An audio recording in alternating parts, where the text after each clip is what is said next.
Terima kasih Bu Marta. Nggak apa-apa. Suara saya jelas ya. Bapak Ibu semua bisa dengar suara saya ya. Ya, sangat jelas. Ini, ini, Oke. ini, ini Karena pemain. saya ada gangguan di laptop Bisa. untuk tempat masukkan Nggak headset bisa. itu ada gangguan. Oke. Eh, kita sudah banyak. Bisa nih, Ini bisa. panjang Bisa. lebar determinasi ini ya. Determinasi, interdeterminasi, fatalisme ini ya. Nah, kita sudah belajar itu dari atas ini. Nah, ini sudah dipelajari. Nah, ini determinasi ilmu alam. Nah, itu ada pertama, kemudian determinasi dan fatalisme itu kedua. Nah, sekarang kita masuk yang ketiga, ini kebebasan dan determinisme. Jadi kebebasan atau dengan kata lain free will.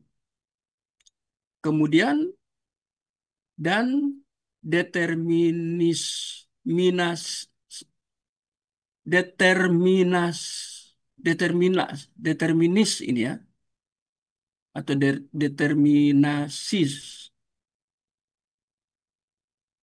determinasi. Nah, saya hapus ini ya. Terbaca kira-kira atau mau diperbesar? Cukup jelas. Sudah terbaca. Terbaca, Pak. Oke, ya ini. Ya ini determinasi. Ingat determinasi itu berbicara tentang kehendak mutlak Allah atau kehendak absolut. Nah, sekarang ini bagian ketiga, ini disandingkan dengan kebebasan. Ini bagian ketiga. Fatalisme itu sudah di atas ya, bagian pertama. Nah, jadi kita harus memilih hubungan antara bentuk determinisme yang menjadi pegangan ya dengan manusia. Determinisme ini atau determinasi ini berasal dari Allah karena dia mutlak, kehendak mutlak itu ya absolut. Nah, sekarang ini Allah sebagai pencipta, jadi dia punya kehendak mutlak dengan ciptaannya, khususnya manusia. Nah, sekarang kita bandingkan interdeterminasi. Saya mau kembalikan ke sini ya. Kalau determinasi ini teologi Calvin, Calvinis teologi. Nah, ini ada bukunya yang saya tunjukkan tadi, Institut ya. Ada dua jilid bahasa Indonesia ya, dua jilid juga. Ada bahasa Inggris, sekarang sudah bahasa Indonesia. Tapi saya punya untuk penuntun ke dalam teologi di dalam institut ya, khususnya teologi Calvinis atau dikenal di Indonesia dengan Reformat atau reformasi. Reform ya. Ah, itu determinasi. Nah, sekarang ini berbicara tentang hubungan Allah dan manusia di dalam konteks tentang kedaulatan Allah yang absolut, kedaulatan kehendak Allah yang absolut. Nah, sekarang kita lihat lagi tentang interdeterminasi. Ini Arminianism ya, Armenia, the interdeterminasi. Berasumsi, lihat pandangan mereka, bahwa sebab-sebab awal determinasi, Armenian itu atau interdeterminasi itu tetap menyinggung tentang awal determinasi, ya. Ini saya kecilkan sedikit ya. Secara langsung, ini kata orang ya, orang interdeterminasi, pandangan yang punya pandangan atau konsep interdeterminasi. Dikatakan determinasi sejak langsung mengesampingkan begitu saja kehendak bebas manusia dalam bertindak. Nah, kalau tidak ada kehendak bebas, berarti manusia menjadi robot. Nah, ada orang kemudian memberikan interpretasi atau penafsiran panjang lebih jauh lagi. Jadi manusia itu jadi robot. Apakah manusia jadi robot? Nah, kalau mau belajar-belajar seperti ini, karena ada kebebasan manusia, baca bukunya Anthony Hoekema. Itu tentang siapakah manusia. Anthropos, ya, tentang salah satu teologi sistematika. Ini bukunya cukup tebal. Saya sudah mengajar ini ya. Sudah cukup lama saya mengajar di beberapa STT. Acuan utama referensi ambil dari Anthony Hoekema. Membicarakan tentang siapakah manusia menurut Alkitab. Ya, nanti di situ dijelaskan itu ya. Banyak penjelasan yang ditulis di dalam bukunya Anthony Hoekema tentang antropos atau manusia, antropologi. Ya. Ada antropos itu manusia, kemudian logi dari kata logos, kemudian itu diintegrasi menjadi satu, jadi antropologi. Ah, di situ dijelaskan juga dan saya mengajar tentang apakah manusia itu punya kehendak bebas. Kemarin saya sudah berkali-kali saya menekankan dan kita tidak bisa lepas dari bagian ayat firman Tuhan dari peristiwa awal manusia itu diciptakan oleh Allah. Yaitu manusia pertama, belum ada Hawa, ya. Itu dalam Kejadian pasal 2. Dan di situ dijelaskan bahwa Allah memberikan kebebasan untuk memilih, ya, kebebasan. Nah, dikatakan itu untuk memilih. Tapi ketika diberikan kebebasan ada limitasi atau ada batasan. Dan Allah yang memberikan kebebasan, Allah juga memberikan batasan. Ada tiga di situ ya. Allah memberi kebebasan. Allah memberikan limitation, limitasi, batasan. Yang ketiga, Allah memberikan konsekuensi. Jadi terhadap mahkota ciptaan, yaitu manusia atau Adam, sebelum jatuh dalam dosa, ada tiga hal penting. Dan karena Allah sebagai pencipta, maka Allah yang menentukan bagaimana manusia harus hidup. Allah yang berkehendak. Dan kehendaknya itu yang disebut determinisme atau determinasi. Ya, kehendak itu disebut determinasi. Artinya, kehendak kedaulatan Allah yang absolut terhadap ciptaan terbaik, yaitu manusia. Tiga hal ya, saya ulangi lagi. Ya, supaya itu tertanam di dalam memori kita. Yang pertama itu Allah sebagai sumber ciptaan, yaitu manusia. Diciptakan pada hari ke-6, pada hari terakhir, karena seluruh ciptaan awal itu dipersiapkan untuk melayani mahkota ciptaan, yaitu manusia. Mengapa manusia tidak diletakkan di hari kedua? Wah, itu kalau kita membahas antropologi itu menarik sekali ya. Apalagi yang di dalam referensi dari Anthony Hoekema itu menarik gitu ya. Menarik karena ini berbicara tentang manusia sebelum jatuh dalam dosa sampai manusia jatuh dalam dosa, tentang antropologi. Jadi manusia pertama Adam itu kan diciptakan Allah. Dan Allah itu berhak atas dirinya, atas ciptaannya. Artinya terhadap Adam.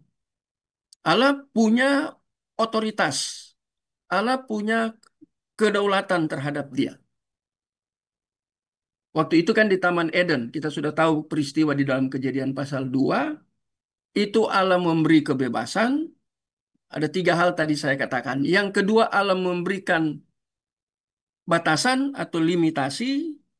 Yang ketiga, Allah memberikan konsekuensi. Kejadian pasal 2 ya, nanti baca ayatnya saja ya. Nanti baca sendiri ya. Jadi ada tiga hal itu. Jadi semua dari Allah. Terakhir tentang konsekuensi. Kalau kamu makan buah ini, buah itu, yaitu pengetahuan yang baik dan jahat, pada hari itu juga kamu mati. Itu kan dari Allah. Apa kata Allah kepada Adam? Hawa belum diciptakan. Jadi itu Allah menjadi penentu untuk mereka mati kalau melanggar limitasi. Jadi itu kebebasan yang terbatas. Nah, kalau kita terus sampai ke PB, setelah Adam jatuh dalam dosa kan seluruh keturunannya sudah jatuh dalam dosa. Tidak ada satupun yang tidak jatuh dalam dosa. Itu kita bisa baca di dalam Roma ya, itu banyak sekali ya. Tidak ada seorang pun yang tidak berbuat dosa. Roma pasal 3, Roma pasal 5, ya. Tidak ada seorang pun yang benar. Manusia telah kehilangan kemuliaan Allah. Itu Roma pasal 3, ya. Itu Roma pasal 3. Roma pasal 5 ayat 12 terus kita baca bahwa seluruh keturunan Adam telah jatuh dalam dosa. Itu yang disebut dengan dosa di dalam keturunan. Ada dosa bersifat personal. Ada itu ya. Seperti apa? Mazmur 51 itu Daud berbicara bahwa aku sejak dalam kandungan sudah berdosa. Itu kata Daud ya, sejak dalam kandungan. Jadi lihat ya, itu kan Daud berbicara tentang pribadinya sejak di dalam kandungan. Mazmur 51. Saya masih ingat ayat-ayat firman Tuhannya ya. Jadi kita lihat ini hal yang menarik. Tapi ada perbedaan pandangan. Karena interdeterminasi, saya kembali ke interdeterminasi, menuduh determinasi. Jadi orang interdeterminasi ini pandangan dari Armenian. Menuduh determinasi, pandangan dari Calvinis atau Reform.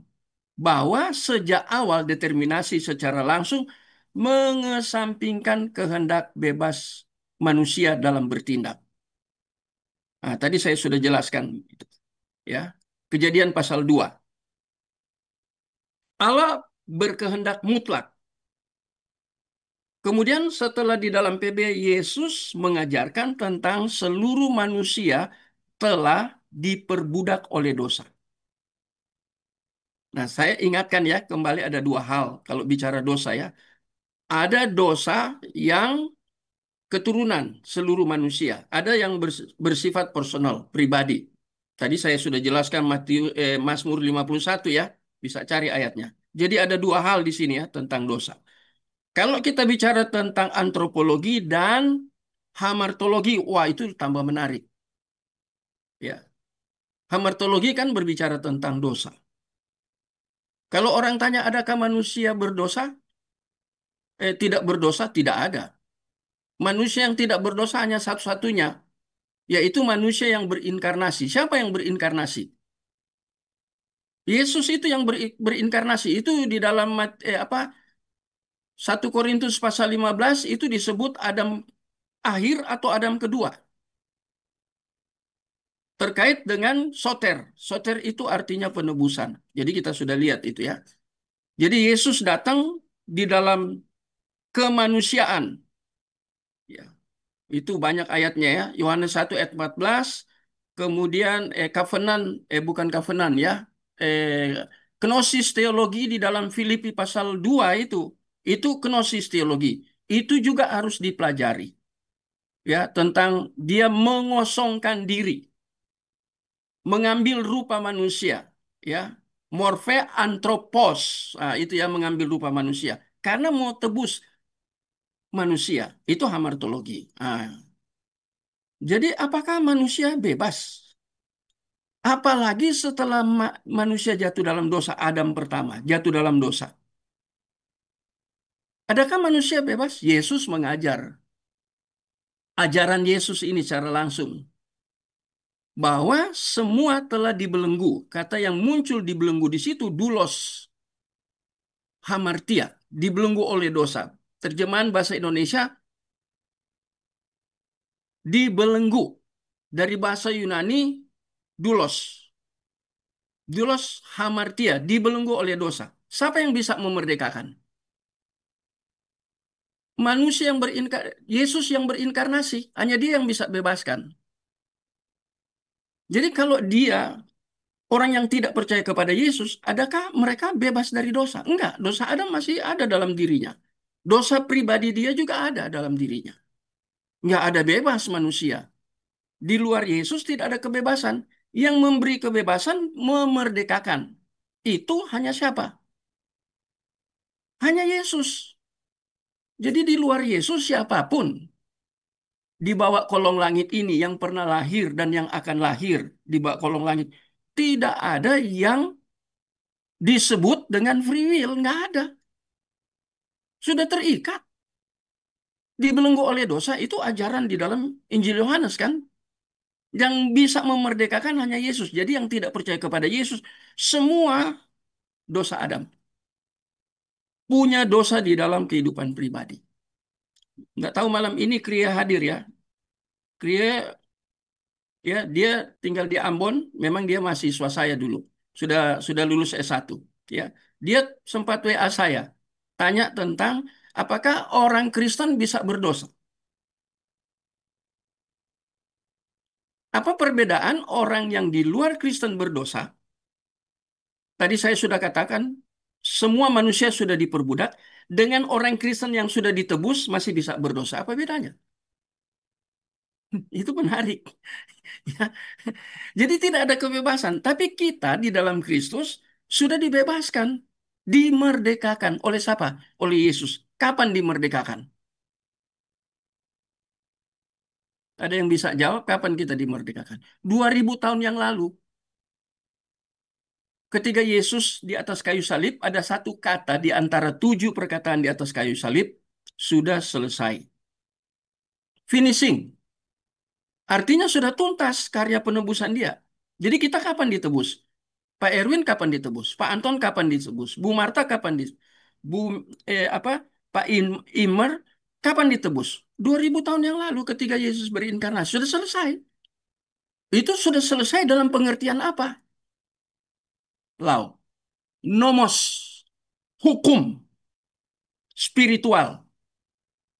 Ya, bukan hukum secara umum seperti yang diributkan sekarang kasus ijazah Pak Jokowi ya sampai masuk dunia hukum. Bukan itu. Jadi dosa kita sudah selesai. Dosa apa yang sudah selesai? Dosa keturunan selesai. Dosa kita pribadi, kapan Yesus tebus? Sudah 2000 tahun yang lalu. Tapi kita bisa jatuh dalam dosa. Ketika kita jatuh dalam dosa, sudah ditebus tidak dosa kita? Sudah.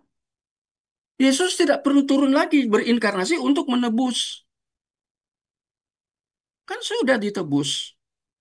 Cuman di dalam Alkitab diajarkan kita yang sudah di dalam Kristus bisa muncul apa yang disebut dengan keinginan daging, sarkikos atau sarkinois. Nah itu kita masih manusia bersifat daging. Sepanjang kita hidup dalam dunia ini sebagai orang yang sudah ditebus, kita bisa jatuh. Itu Alkitab beberkan itu. Nah, bagaimana kalau sekarang saya kembali interdeterminasi katakan bahwa determinasi langsung mengesampingkan kebebasan manusia dalam bertindak. Tidak ada manusia tidak bebas. Manusia, mengapa saya katakan tidak bebas? Kalau dia di dalam Kristus dimerdekakan, ada kebebasan. Kebebasan dari dosa Adam. Tapi dia masih bisa jatuh, belum artinya belum sempurna. Jadi itu manusia. Tapi manusia di luar Kristus, mereka masih dosa awal itu. Itu esensi dosa. Biasanya di gereja yang saya dengar khotbah rata-rata itu dosa moral. Jangan mencuri, jangan membunuh, jangan berzina. Itu kan terkait dengan dosa moral. Dosa moral itu dampak karena matinya kita terhadap dosa yang dilakukan oleh Adam. Itu. Jadi bicara kebebasan, adakah manusia bebas? Nah, kalau dia sudah di dalam Kristus, dia sudah menjadi hamba, doulos. Tadi doulos hamartia, sekarang doulos of Christ. Ya, Kristo. Jadi kita hamba Kristus. Bukan hamba dosa, bukan hamba diri kita pribadi, tapi menjadi hamba Kristus. Manusia kalau tidak terikat dengan dosa awal dan dosa pribadi, manusia terikat kepada Kristus yang sudah memerdekakan. Adakah kebebasan di situ? Ada satu channel ya, saya lupa channel apa ya. Itu dia sekolah di Amerika dan kemudian dia buat channel dan saya ikuti itu apa YouTube-nya di itu ya. Dia tinggal di Bandung. Dan dia bergereja di gereja apa ya? Dia dari STTB, Sekolah Teologi apa ya? Sekolah Tinggi Teologi Bandung. Itu adiknya Pak Tong yang meninggal. Kapan hari meninggal ya? 2 atau 3 tahun lalu beliau meninggal. Nah, dia bicarakan itu. Itu muridnya kemudian pergi ke Amerika dan studi lanjut. Wah, itu menarik sekali. Dia bicara tentang free will. Ya. Nah, sekarang, namun lazimnya para interdeterminis ya,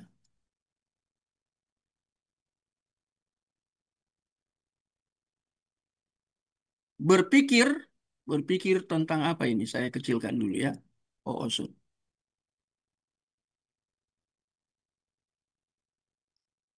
jadi interdeterminis ini berpikir bahwa tidak mungkin ada definisi lain akan kebebasan di luar penggarisan mereka. Mereka ini maksudnya determinis. Ya. Penggarisan definisi seperti ini mengakibatkan kekeliruan berlogika yang tak berkeputusan. Mhm. Ibaratnya jerat dalam lingkaran setan. Nah, jadi ini memang ini kan sudah terjadi apologetika di sini antara determinis dan interdeterminis berapologetika. Ini menjadi rame sampai sekarang, sampai gereja masa kini. Ya, sudah terjadi lama sudah terjadi ini ya. Kalau kita selidiki lebih jauh lagi ke di dalam sejarah teologi, wah ini kita bisa telusuri ini semua ya. Bukan hanya di dalam abad pertengahan ketika muncul Arminius dan Calvin. Bukan, sudah jauh mundur ke belakang. Bisa ditelusuri tentang sejarah ini ya. Agustinus dari Hippo itu. Itu menarik kalau melihat konsep-konsep atau tulisan-tulisan hamba Tuhan ini ya di abad keempat ya kalau tidak salah ya. Jadi ini dituduh menjadi lingkaran setan ya, kekeliruan berlogika. Ini berlogika secara biblikal atau secara teologis, bukan berlogika bebas ya. Karena ini berbicara tentang dosa menurut kata Alkitab, tapi ada perbedaan dalam interpretasi. Nah, ini ada perbedaan interpretasi, ini yang menjadi menarik ya. Satu berbicara tentang kedaulatan Allah, satu melihat dari bawah, satu dari atas kedaulatan Allah, satu melihat interdeterminasi dari bawah. Jadi manusia ini bebas. Nanti kita lihat lebih dalam lagi ya di bawah ya. Manusia ini bebas. Ini menekankan tentang adanya free will, kebebasan manusia. Jadi ini sudah masuk di dalam apologetika di sini ya. Nah, sekarang interdeterminis telah menyatakan bahwa pandangan mereka telah determinis ya, mengesampingkan kebebasan. Lebih jauh lagi, pelaku dianggap hanya bisa bertanggung jawab secara moral. Nah, ini masalah. Apakah hanya secara moral?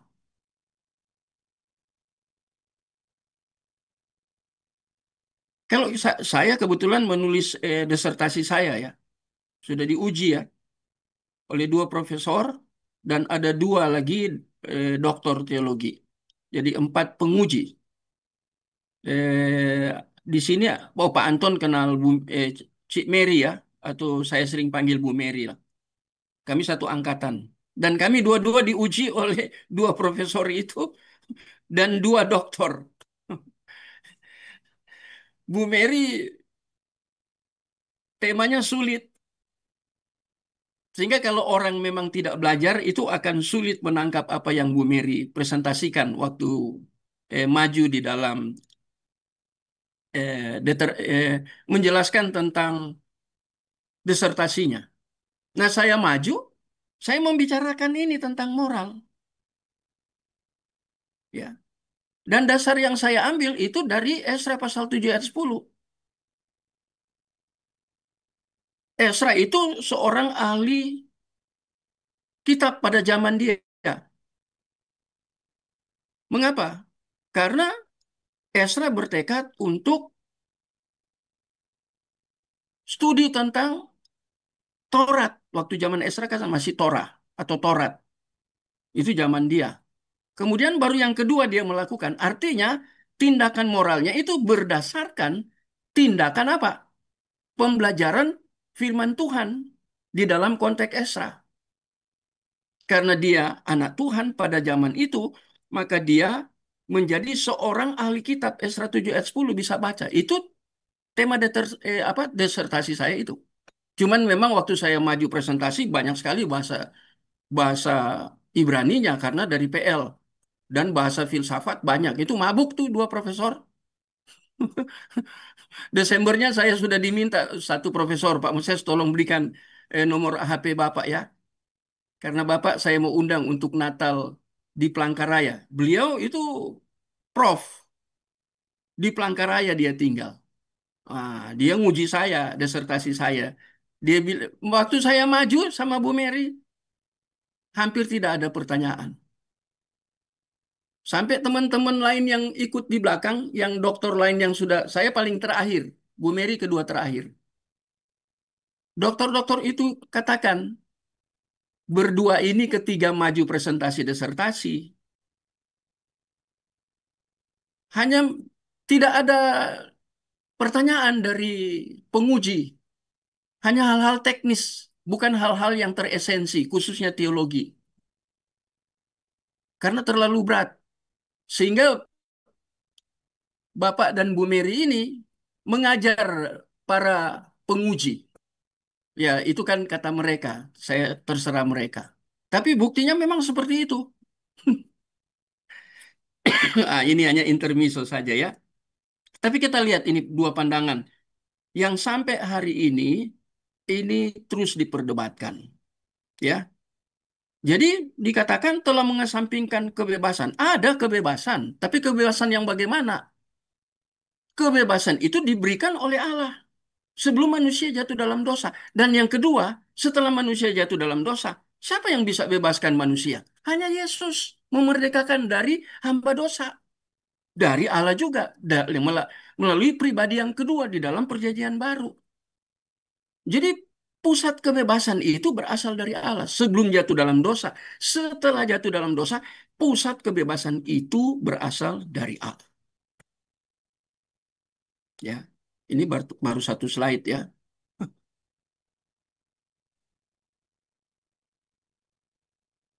Saya kadang lewatkan ini ya. Saya masuk ke paragraf. Perhatikan perspektif para scholar yang memegang tentang kebebasan kehendak manusia. Ya, nah ini mereka menuduh Calvinis karena apa? Pemahaman tentang kedaulatan Allah telah menolak bahwa manusia itu adalah makhluk bebas ya. Namun mereka bertanggung jawab secara moral untuk dosa-dosa yang ada. Ini dosa moral. Ada dosa. Bapak Ibu belajar tentang hamartologi, apakah belajar tentang dosa moral?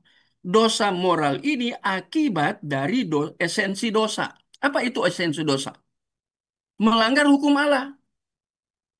Nomosnya Allah dilanggar. Begitu nomos Allah dilanggar melalui perbuatan, itu perbuatan moral. Tapi standar standar untuk perbuatan moral kan itu harus hukum Allah. Tadi saya berikan contoh tentang desertasi saya. Hukum Allah kan Taurat. Hukum Taurat atau Torah. Torah itu kan standar, ukuran pada masa itu. Itu yang dilanggar. Hukum Allah itu yang dilanggar melalui perbuatan. Ini moral. Jadi tidak hanya berdiri sendiri dosa-dosa moral ini ya. Ya. Ada dosa esensial, yaitu melanggar hukum Allah. Hamartologinya kita harus kuat di sini ya. Tentang antropos dan hamartologi. Kita harus belajar kuat di sini. Sementara Allah itu Allah ya, kan saya harus kecilkan ya, telah menetapkan dosa-dosa kita. Justru terbebas dari tanggung jawab moral. Nah, ini lagi ya. Jadi Allah sudah menetapkan dosa. Ketika orang mempertanyakan akan kebenaran, mereka menjawab bahwa itu merupakan paradoks. Allah menetapkan dosa, artinya Allah menetapkan dosa apa artinya? Apakah Allah sumber dosa? Saya berhati-hati di sini. Kalau terpeleset kita jadi sesat. Kalau Allah menetapkan dosa, apakah Allah sumber dosa? Ada yang bisa jawab?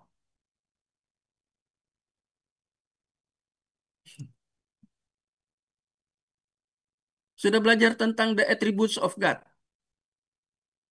Salah satunya Allah itu kados. Dia kudus, dia suci. Ya. Kita ini disucikan. Ada kata di, itu kata kerja. Kita dikuduskan. Tapi Allah itu kesucian, kekudusannya itu secara eksistensi. Memang keberadaan dia memang suci dan kudus. Jadi tidak ada dosa. Di dalam Allah tidak ada dosa. Itu propertiologi ya. Nanti saya mengajar di STTRAI S2 tentang propertiologi. Ada dua mata kuliah yang saya akan ajar semester ini. Semester yang lalu saya mengajar dua mata kuliah ya di STTRAI. Untuk S1 saya belum terima. Kemarin saya mengajar di 5 mata kuliah. S1 3, S2 2. Semester ini S2 sudah diberikan. Ya. Jadi kita lihat di sini, ini jadi perdebatan loh. Allah telah menetapkan dosa-dosa kita. Bukan Allah menjadi sumber dosa. Allah menetapkan apakah? Allah menetapkan itu terkait dengan apa?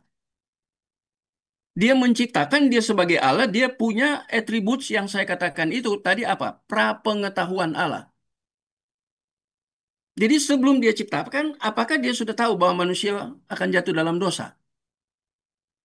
Nah, jadi kata menetapkan ini harus dibuat kategorinya. Itu kalau terkait dengan attributes of God, nah kita harus tahu bahwa Allah mengetahui segala sesuatu. Tidak ada yang tersembunyi bagi Allah. Dia maha tahu. Ya, maha tahu atau maha tahu. Tahu dan nanti orang lagi buat plesetan. Kalau ada tahu berarti ada tempe. Ah, itu dia. Ya, kadang ada plesetan seperti ini ya. Kalau kita belajar tentang maha tahu itu, itu ya. Kata tahu itu ya, mengetahui atau tahu. Itu kalau bahasa Yunaninya lebih lebih apa ya, lebih tajam dari bahasa Ibrani itu ya.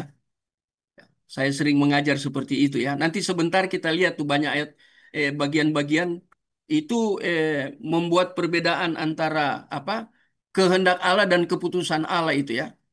Nanti saya jelaskan itu ya. Nanti kita sampai di situ. Tapi lihat ini kan menarik ya. Allah telah menetapkan dosa.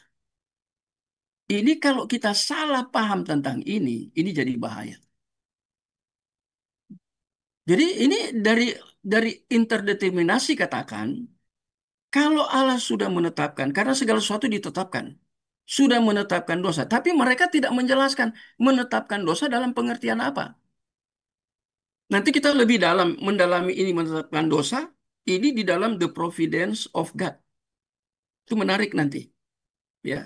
Kita sedang belajar tentang determinism dan interdeterminism, fatalism, tiga. Masih di tiga hal ini ya.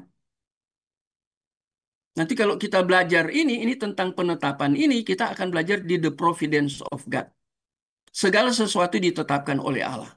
Di dalam pengertian teologis itu, khusus terkait dengan hamartologi atau hamartia, yaitu dosa, Allah menetapkan. Nah, karena Allah sudah menetapkan, orang interdeterminasi katakan, atau konsep determinasi katakan, justru terbebas dari tanggung jawab moral. Jadi tanggung jawabnya dikembalikan kepada Allah. Tidak ada tanggung jawab moral. Nah ini ya, sehingga itu disebut paradoks. Ya. Paradoks apa sih paradoks itu? Kadang orang nggak ngerti paradoks ya. Hmm. Saya belajar paradoks dari hamba Tuhan bergelar PhD dari Amerika. LA, Los Angeles, Joseph Tong. Waktu dia datang ke Surabaya, saya dengar dia datang, saya minta ke rektornya langsung, saya mau hadir tapi sebagai pendengar. Bayarnya lebih mahal, tapi nggak apa-apa. Ini ilmu, mahal memang. Ilmu itu kan mahal. Saya mau datang di kampusnya, itu mahasiswa S1 lagi kuliah, membahas tentang apa itu paradoks-paradoks di dalam teologi. Jarang ya kita dengar ini, dan saya belajar. Yang satu dari hamba Tuhan lulusan Amerika, suami istri. Pulang bergelar PhD juga. Orang Chinese ya, Yakob Susabda. Dia langsung ngajar saya di kampus. Ya, waktu saya ambil pasca sarjana di dalam Master of Art, kemudian MTHPAK yang sekarang jadi MPD. Saya kuliah itu di Batu, dia datang langsung ke kampus untuk kuliah dari pagi sampai malam, block teaching. Block teaching itu dari pagi loh, kuliah dari jam 9 sampai jam 10 malam. Saya biasa belajar seperti itu dan ngajar di dalam kampus-kampus teologi sebagai dosen tamu di dalam pembelajaran block teaching. Itu mengajarnya dari pagi ya jam 9 itu kadang sampai jam 10 sampai malam jam 10 loh. Wah, itu kita teler. Ya, jadi waktu itu saya 1 bulan 2 kali kuliah di dalam block teaching. Belajar ini tentang seperti ini, ya. Paradoks itu bukan sesuatu yang berkontradiktif, bukan. Paradoks itu dua hal yang sangat penting dan itu kebenaran. Dan kebenaran itu sepertinya dia bertentangan satu dengan yang lain. Seperti ini, Allah kan tidak ada dosa. Kok dia telah menetapkan dosa? Ini kan paradoks. Itu dua kebenaran yang tidak boleh dibenturkan, kontradiktif. Itu konsep paradoks. Ya. Nah, dikatakan di sini, paradoks di atas tidak dapat dibenarkan. Yang harus dilihat masih ada tempat dalam arti murni itu ya bagi kebebasan manusia untuk bertindak. Manusia kan bebas bertindak, tetapi di dalam kontrol Allah. Makanya ketika manusia pertama itu bertindak di dalam kontrol Allah, langsung ada warning sebelum dia bertindak. Kalau kamu makan buah, hari itu juga kamu mati. Dan mereka mati. Ya, walaupun tindakan itu sendiri sudah ditentukan sejak semula. Ketika manusia bertindak, Adam bertindak, itu sudah ditentukan sejak semula. Siapa penentu? Sejak semula ini kapan? Di dalam kekekalan sebagai pencipta. Waktu dulu saya belajar awal-awal ya di masih Bachelor of Theology, saya terus protes tuh dosen PL karena dia berbicara seperti ini, ya. Sudah ditentukan sejak semula. Kata semula ini dari kekekalan. Sebelum manusia ada, sebelum manusia diciptakan. Ini Aurits itu ya, tense.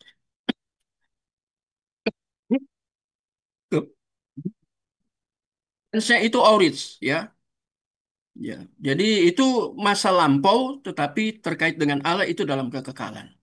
Nah, kebebasan ini saya kecilkan lagi ya. Tentu saja tidak bisa diinterdeterminasikan. Nah,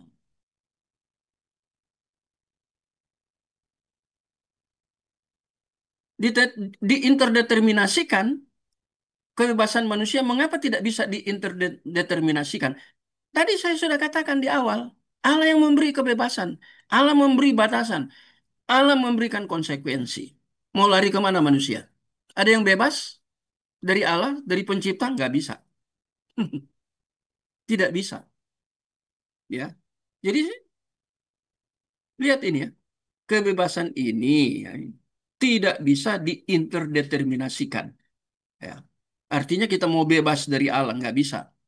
Sampai konsekuensi kok Allah menentukan, batasan Allah menentukan.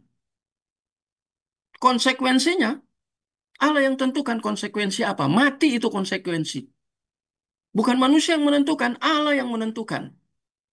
Ya, para determinis yang berpegang kepada kehendak bebas membedakan penyebab yang mempengaruhi dan menentukan suatu tindakan. Ya, ini ya, determinisme ya, berpegang pada ini kehendak bebas determinisme. Ini beda dengan interdeterminisme tadi.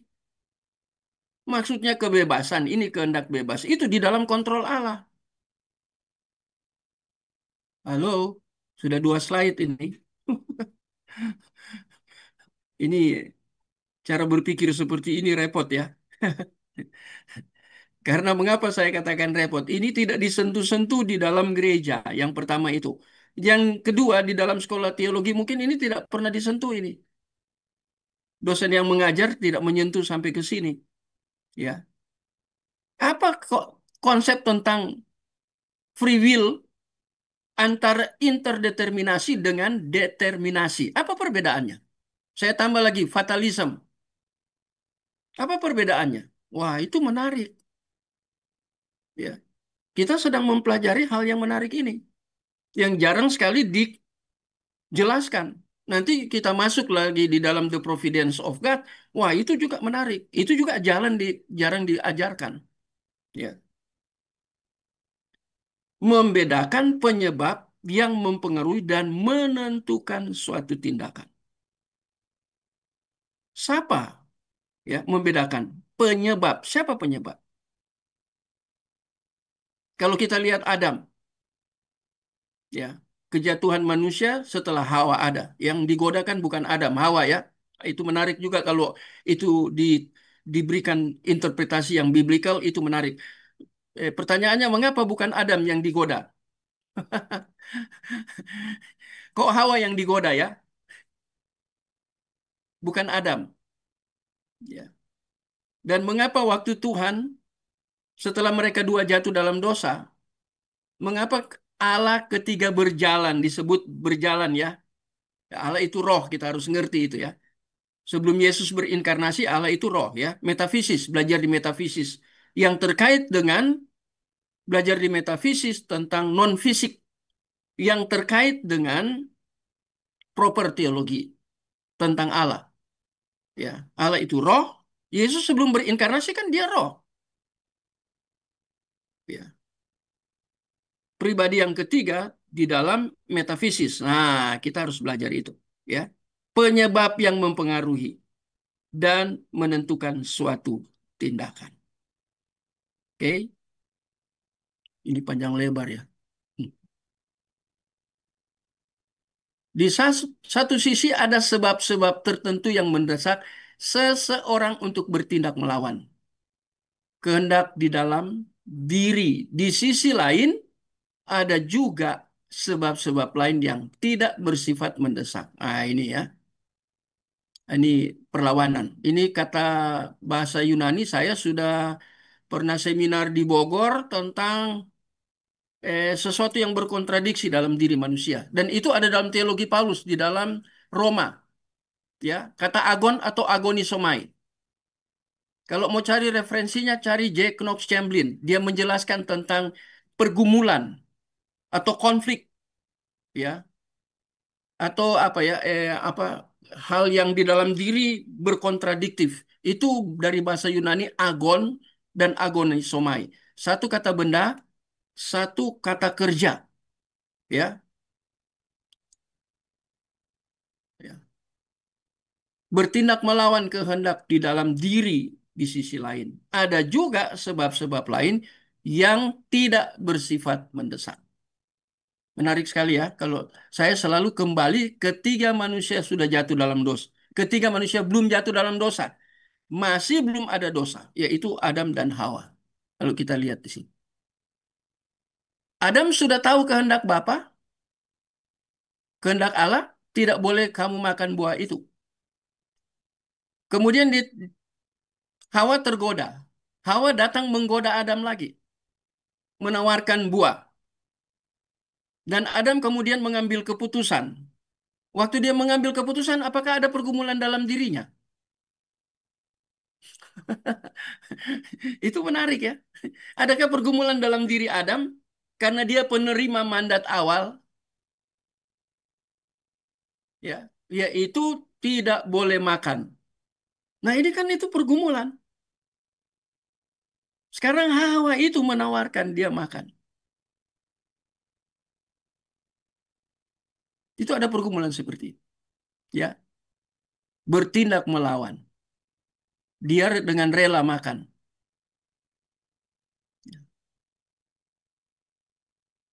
Hal-hal ini sudah cukup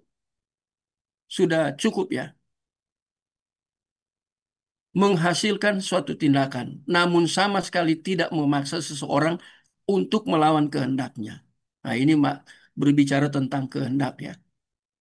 Ya, Adam tidak berdaya itu. Menurut para determinisme, suatu tindakan itu bebas, meskipun seandainya sudah ditentukan oleh penyebab yang tidak bersifat mendesak. Ya, pandangan ini sering disebut dengan determinisme kompatibilisme. Ya, ini istilah-istilah ya, istilah-istilah akademik ini ya.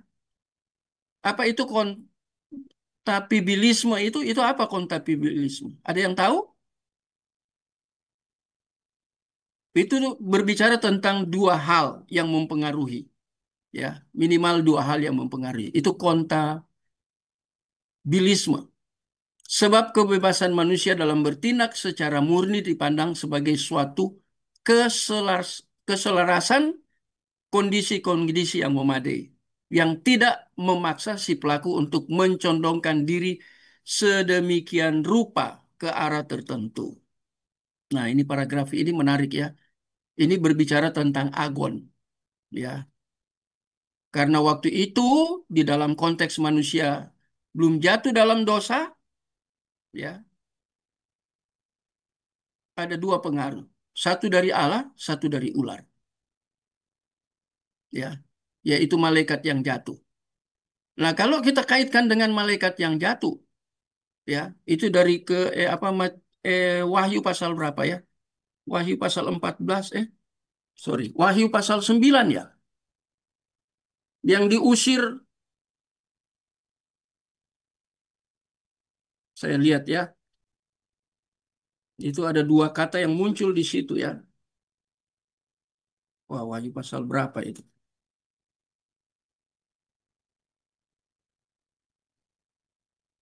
Wahyu pasal, oh ini pasal 12, sorry. Ya. Wahyu pasal 12 itu baca ayat 7 sampai ayat yang ke-9. Ini pengaruh ya, terkait dengan hukum pengaruh. Agon yang tadi saya katakan ini kan, yang paragraf ini kita lagi membicarakan tentang ini. Ya, hukum pengaruh. Nah ini khususnya pengaruh dari setan. Nah ini mulai ayat yang ke-7. Salah seorang baca ada kriye malam ini? Atau ada yang mau tolong bacakan? Wahyu pasal yang ke-12. Silakan Wahyu pasal 12 ayat 7 sampai ayat ke-9.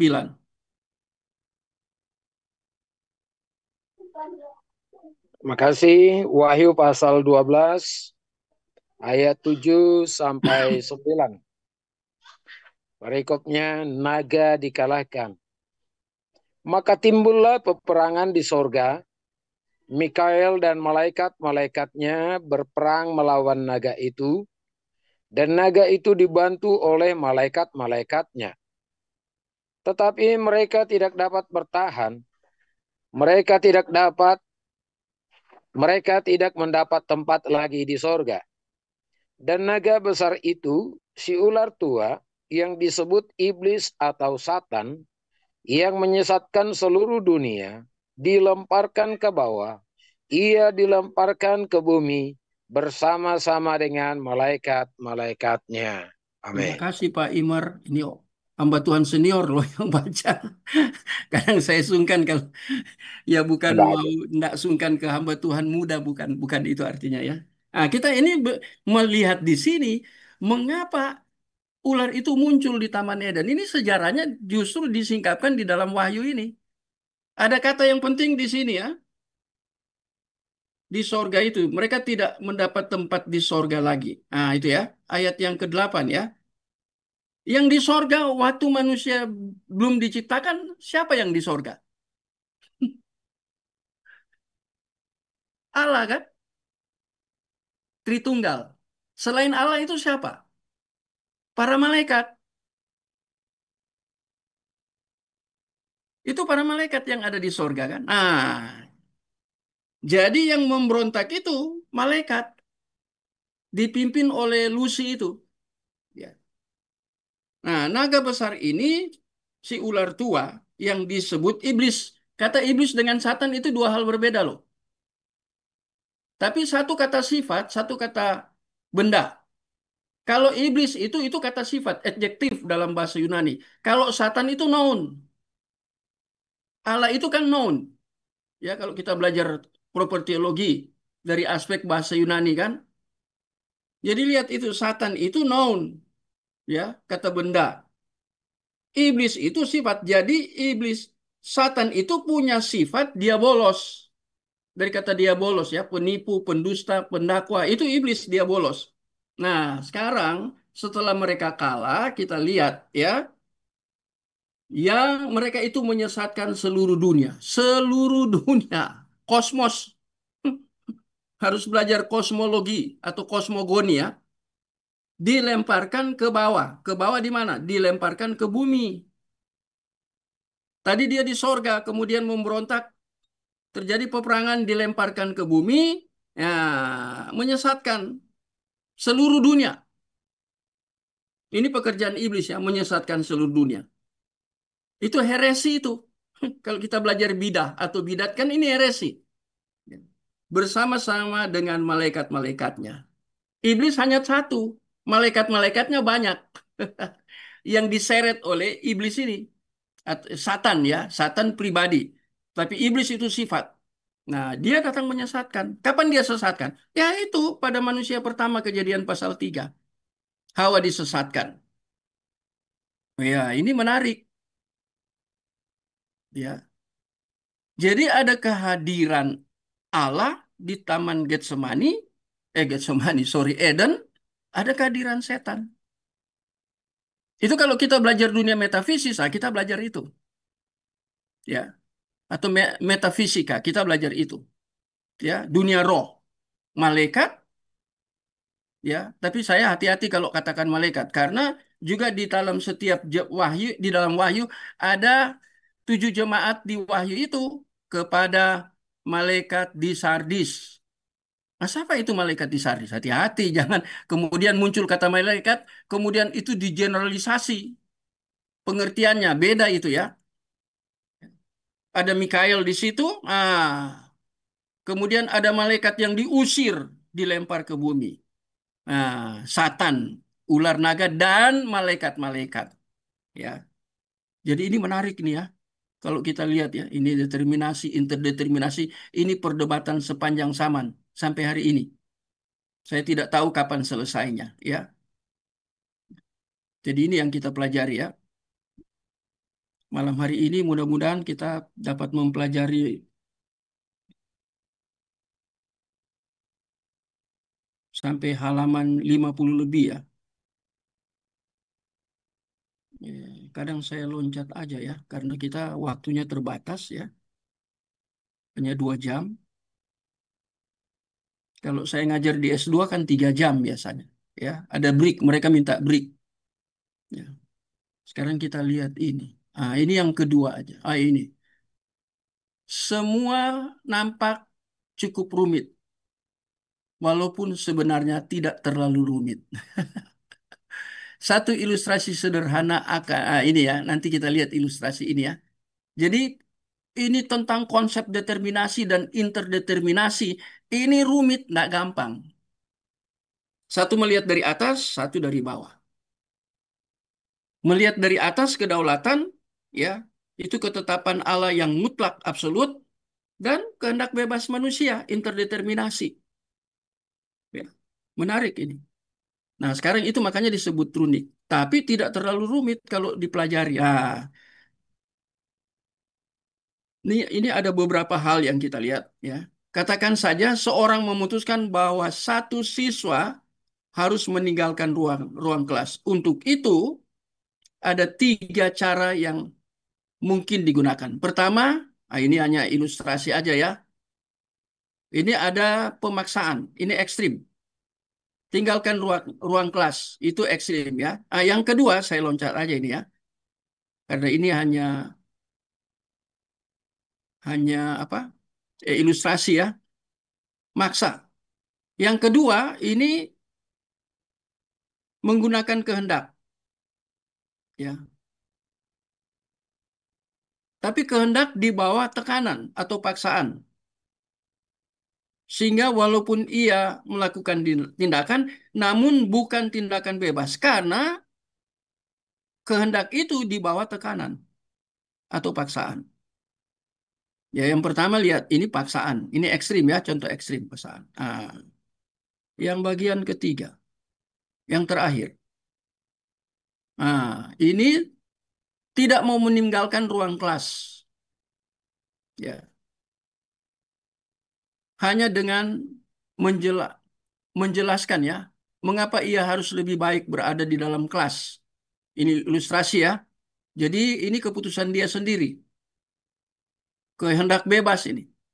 Tak satu ada kehendak bebas di dalam tekanan. Nah, ini ya. Nah, satu paksaan, dipaksa. Jadi ada tiga ilustrasi di sini ya.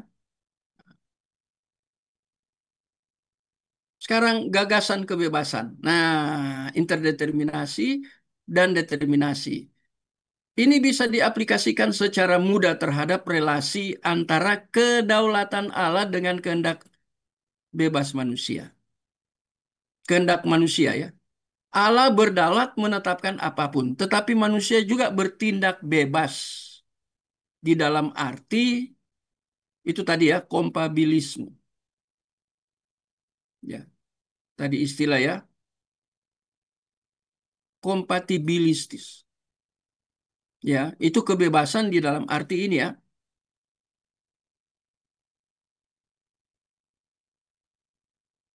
Kompabilisme Allah dapat menjamin bahwa tujuan Allah dapat tetap tercapai. Walaupun mungkin ada yang tidak mau ya mengikuti kehendaknya. Karena jaminan tersebut bukan hanya berhubungan dengan pilihan akhir Allah, tetapi juga mencapai tujuan tersebut, tujuan dari yang sudah ditetapkan Allah ya. Cara yang dimaksud mencakup keadaan-keadaan tertentu. Berikut faktor-faktor ya,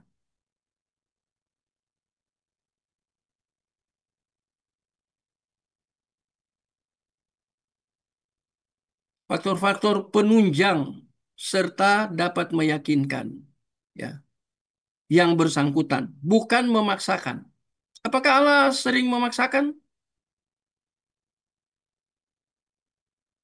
Bahwa Allah telah memutuskan dan melaksanakan. Ya, itu bukan paksaan. Ya, ini bicara tentang relasi antara ciptaan dan pencipta. Ya, jadi ini menarik ini ya, relasi kedaulatan dan kehendak manusia. Tadi saya sudah jelaskan semua di atas ya, bertindak bebas tetapi dalam kontrol Allah. Tiga hal tadi harus kembali ke tiga hal itu. Mau bicara apapun harus kembali ke tiga hal itu. Ya, ada konsekuensi. Kemudian setelah manusia jatuh dalam dosa, sudah tidak ada kebebasan. Free will itu sudah nggak ada. Sudah jadi budak, dibelenggu, nggak ada free will. Free will dari mana ada? Tidak ada. Nah, itu kata-kata kunci yang saya berikan ya.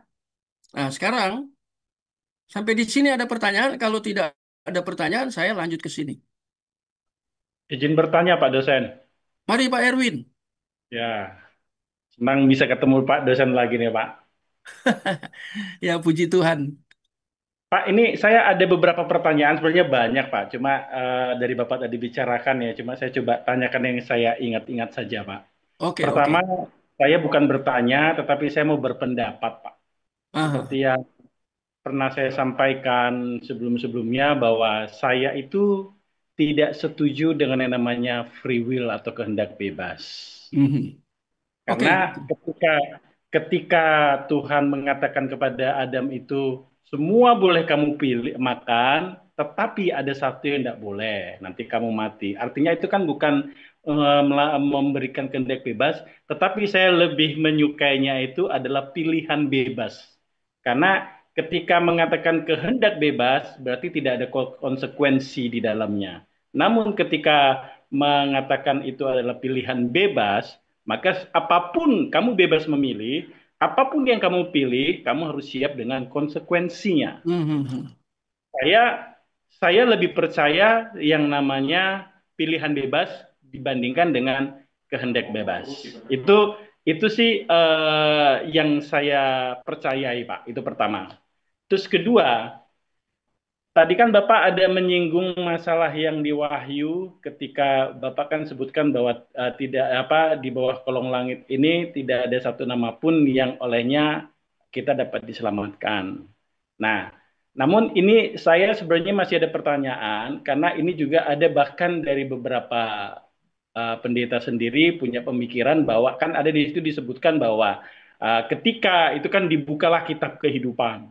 Nah, lalu dibukalah juga kitab lain. Nah, kitab lain ini yang jadi banyak orang perdebatan. Nah, ada yang bilang, Aha. oh kitab ini berarti kitab suci agama-agama lain. Karena ada yang disebut dengan kitab lain selain daripada kitab kehidupan. Nah, apakah apakah yang dimaksud dengan kitab lain ini, Pak? Apakah memang ada benar-benar kitab-kitab lain di luar kitab kehidupan? Ataukah memang itu memang kitab-kitab agama lain? Atau kitab seperti apa? Nah, Oke, terus baik. yang ketiga, satu lagi aja Pak, biar nggak terlalu banyak. Tadi kan Bapak ada bilang bahwa manusia kan ketika dia memberontak, malaikat dia memberontak kan dibuang ke bumi ya Pak ya. Nah, Nah, pertanyaan saya sebenarnya begini, ketika malaikat jatuh ini dibuang ke bumi, kondisi waktu itu di bumi itu apakah pada masa penciptaan, apakah mhm. sebenarnya pada saat itu bumi, maksud saya manusia sudah ada sehingga baru ada kejadiannya dibuang ke bumi itu ketika manusia ada, atau sebenarnya ada yang disebut dengan gap teori, Pak. Ketika kejadian satu kan mengatakan pada mulanya Allah menciptakan langit dan Mhm. bumi. Dan kejadian satu ayat satu sampai ke ayat 2 itu kan katanya ada sebuah gap. Apakah memang iblis yang dibuang itu ada di antara kejadian satu ayat satu dan kejadian satu ayat 2, ataukah sebenarnya ketika manusia itu sudah ada diciptakan di bumi ini, Pak? Terima kasih, Pak. Itu saja Oke pertanyaan ya. saya dulu, Pak. Yang pertama saya setuju karena saya mengajar tentang ya di mana ya hamartologi khususnya tentang kejatuhan itu karena masalah pilihan, pilihan bebas. Saya setuju dengan apa yang Pak Erwin katakan itu pilihan bebas ya. Jadi jadi Allah menawarkan memberi kesempatan untuk memilih. Nah, itu terkait dengan munculnya si ular, tapi ada konsekuensi. Nah, itu yang pertama ya. Jadi konsep choice di situ ya, pilihan. Kemudian yang kedua, Pak Erwin tanya tentang apa tadi Pak Erwin? Saya harusnya saya catat ya. Kitab lain, Pak, yang di Wahyu. Dibuka juga Oh, kitab tentang lain. gap ya. Kitab lain yang di Wahyu. Dibuka juga Oh ya ya kitab-kitab. betul. Itu satu bicara tentang kitab kehidupan yang sudah tercatat. Dibagi dengan kitab lain. Nah, kata hidup di situ dia tidak menggunakan bios, tapi soe. Kalau kita belajar bahasa Yunani, kata bios itu natural, ya alamiah. Tapi kata soe itu spiritual. Nah, seperti contoh Yohanes 10 ayat 10 bagian B. Aku datang untuk memberi hidup. Memberi hidup itu soe. Kepada siapa? Tidak dilanjutkan. Dan hidup di dalam berkelimpahan. Tapi kalau kita lihat, kata yang muncul di situ kan soe. Ketika Yesus datang memberi hidup kepada siapa? Kepada manusia yang masih hidup, tapi masih natural, alamiah. Artinya tanpa Kristus. Ya. Jadi satu dan itu eternity, itu kekekalan. Hidup yang diberikan oleh Yesus itu kekekalan. Aku datang memberi hidup. Yohanes 10 ayat 10 bagian B ya. Kalau iblis datang untuk mencuri, membunuh, Membunuh, membinasakan. membinasakan, itu kan. Nah, jadi ini untuk menjawab apa yang Pak Erwin tanyakan itu. Satu kitab untuk kehidupan, satu itu kitab yang lain. Kata hidup di sini, nah, itu langsung kita bisa membedakan. Satu untuk orang pilihan itu. Karena di situ yang dikatakan itu hidup, di situ itu soe. Hidup rohani dan hidup kekal. Nah, maka pakai gunakan. Kalau yang lain, kitab yang lain, ini tadi yang Pak Erwin sudah beri gambaran, bahwa itu untuk yang di luar Kristen. Yang lain, nah itu di luar kekristenan. Karena yang diberikan hidup itu kepada orang-orang Kristen yang sejati, yaitu pilihan. Tapi di luar pilihan kan, itu mereka masih hidup, tapi secara natural. Nah, itu yang kedua. Kemudian yang ketiga itu tentang gap di dalam kitab Kejadian, pasal yang pertama itu ya, ayat satu, ayat yang Satu sampai kedua ayat ya. 2. Itu masalah penciptaan. Ini memang di dalam Kalbart, dalam buku-buku Kalbart itu membicarakan tentang gap ini ya. Kemudian sekarang iblis tadi yang di dalam Wahyu pasal 12 itu ketika dilemparkan ke dalam dunia ya, dia masuk di mana? Apakah Kejadian pasal 1 ayat yang pertama sampai kedua atau mulai ayat yang ketiga ini? Nah, itu yang tadi Pak Erwin katakan itu kan disebut dengan gap ya. Ya, betul. Nah, itu kan, itu bumi belum, Ya, Allah belum menciptakan di sini. Di ayat yang kedua di sini belum kan? Nah, ayat yang ya, ketiga betul. mulai menciptakan di sini. Ya, jadi malaikat masuk di situ. Di antara ayat kedua dan ayat yang ketiga, itu malaikat masuk di situ. Oke, Pak Erwin ya. Jadi yang Oh, pertama, pertama itu berarti rancangan. Baru rancangan itu dieksekusi, itu mulai ayat yang ketiga itu. Nah, itu yang disebut, orang sering sebut dengan gap. Oke, Pak Erwin. berarti kejadiannya dibuang ke bumi itu antara ayat 1 ke ayat 2. Sebelum semuanya diciptakan hari pertama sampai hari ketujuh. Ayat yang ketiga mulai situ. Yang kedua itu operasi Allah kan. Bumi Mm-mm. belum berbentuk, itu ya gelap gulita menutupi samudra, roh Allah, itu kehadiran Allah. Belum belum ada penciptaan. Lalu Belum ada iblisnya itu dibuangnya itu di ayat yang keberapa? Dia masuk di antara ayat 2 dan 3. Oh, di antara itu. Berarti sebelum Iya. ada penciptaan, baru iblis sudah dibuang ke Nah, bumi. itu masuk di situ. Terjadi peperangan tadi ya, Wahyu pasal 12. Oke, Pak Erwin ya. Oke, oke, Pak. Terima kasih, Pak dosen. Oke, sekarang saya teruskan ya. Bagus pertanyaan Pak Erwin. Ya. Ada lain? Kalau tidak ada, saya teruskan. Nah, ini kebebasan, determinisme, dan tindakan lain. Pak, Ada saya ada lagi mau tindakan tanya. lain ini ya. Ada lagi Ibu, tadi Bu Marta? Ya, tadi saya resen, Pak. Oh ya, ya betul. Iya, saya lihat tadi ada tanda. Pak, ini sebenarnya ini sih Pak, kayak seperti biasa saya sesuai dengan apa yang saya hadapi di kehidupan sehari-hari lah ya, seperti yang kemarin-kemarin. Praktikal ini ya. Iya, ini Pak, saya kan saat ini bukannya mau ofensif ke gereja-gereja denominasi tertentu ya, cuman saya kebetulan kan sekarang 2 tahun terakhir lah lagi beribadah di karismatik begitu. Nah, kalau saya kan bertanya sama pasangan saya, karena mereka tuh suka khotbah gini Pak. Kita itu apa?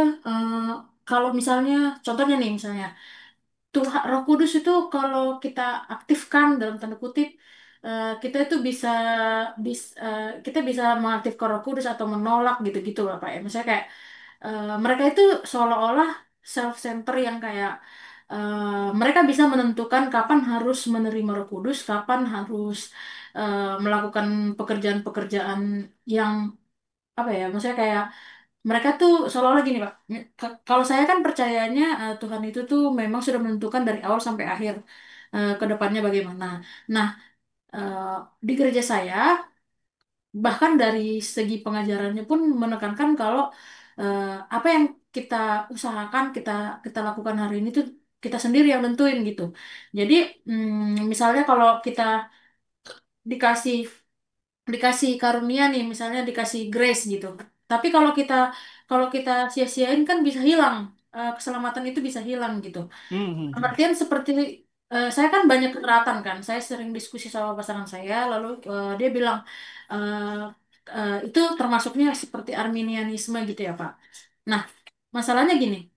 Eh, kan kalau di Arminian sama di Calvinisme itu kan jatuhnya kan perbedaan doktrin ya, doktrin yang begitu gitu kan. Apa predestinasi gitu Pak. Saya percaya predestinasi, mereka tidak, karena sesuai dengan apa yang kita putuskan hari ini bisa mempengaruhi besok gitu. Tapi bagi saya apa yang saya mengerti adalah kalau pengertiannya seperti Arminianisme, bukankah itu jadinya menghilangkan kedaulatan Tuhan Pak? Sama Tuhan kan maha tahu ya. Kalau di predestinasi maha tahu dari awal, pertengahan sampai akhir, nanti dia tahu apa yang akan terjadi dan sudah ditentukan begitu. Cuma kan kalau Arminianisme lebih ke eh, menghilangkan kemahatauan Tuhan gitu Pak. Nah, saya pernah bilang sama pasangan saya kalau kalau begitu berarti ini masuk triage ya. Triage itu yang doktrin pertama gitu. Berarti kan katanya kita harus strict sama doktrin pertama ya Pak ya, misalnya yang primer, contohnya kedaulatan Tuhan, Trinitas yang seperti itu. Nah, kalau dari pengertian saya yang tadi Pak, apakah betul kalau Arminianisme ini bisa dibilang mereka itu sudah melanggar triage yang primer gitu Pak, karena ya mereka mengabaikan kemahatauan Tuhan dan mengabaikan kedaulatan Tuhan juga, karena bagi mereka predestinasi itu atribut atributnya itu tuh udah nggak sejalan gitu. Intinya mereka nggak mengakui kedaulatan dan apa ya, yang tadi saya bilang itu kedaulatan dan juga kematuan Tuhan, karena ya mereka bisa mengubah segala sesuatu dengan tingkah laku mereka saat ini gitu. Itu Arminianisme kan katanya sebenarnya nggak yang dalam tanda kutip, kalau kita lihat orang yang nggak mengakui Trinitas kita bilang sesat gitu kan. Tapi bagi saya itu cukup sesat juga. Maksudnya kayak karena ya itu Pak, menurut saya mereka melanggar itu. Bagaimana ya Pak tanggapan Bapak gitu? Saya eh, mau lihat pendapat dari Bapak perihal Arminianisme yang menurut saya melucuti atribut Allah eh, secara fatal gitu Pak. Oke, itu aja ya, supaya waktunya saya kejar waktu. Ya, ya maaf ya Pak ya. Oke, terima kasih ya. Ibu tadi menyinggung karismatik, ya. Tapi setahu saya dulu orang sering mencap karismatik negatif, bisa keliru. Sekarang banyak orang karismatik teman saya yang ada, ya umpamanya dikategorikan gereja karismatik, mereka kuliah bener. Ada gembala di sini, GBI, tapi dia dia hanya di dalam penggembalaan di GBI, tapi teologinya reform. Ada orang Chinese, itu dulu mahasiswa saya waktu dia ambil S1, ya. Kemudian dia undang saya beberapa kali, sampai seminar pun dia undang, khotbah dia undang. Dia luar biasa, dia mengerti Alkitab. Jadi saya mau katakan gini untuk menjawab pertanyaan Bu Marta. Eh, Dulu orang-orang karismatik tidak mau belajar, tapi ada perubahan besar. Sangat besar perubahannya sehingga sekarang banyak yang belajar di sekolah-sekolah teologi dengan kemudian dampaknya pemahaman teologinya bagus.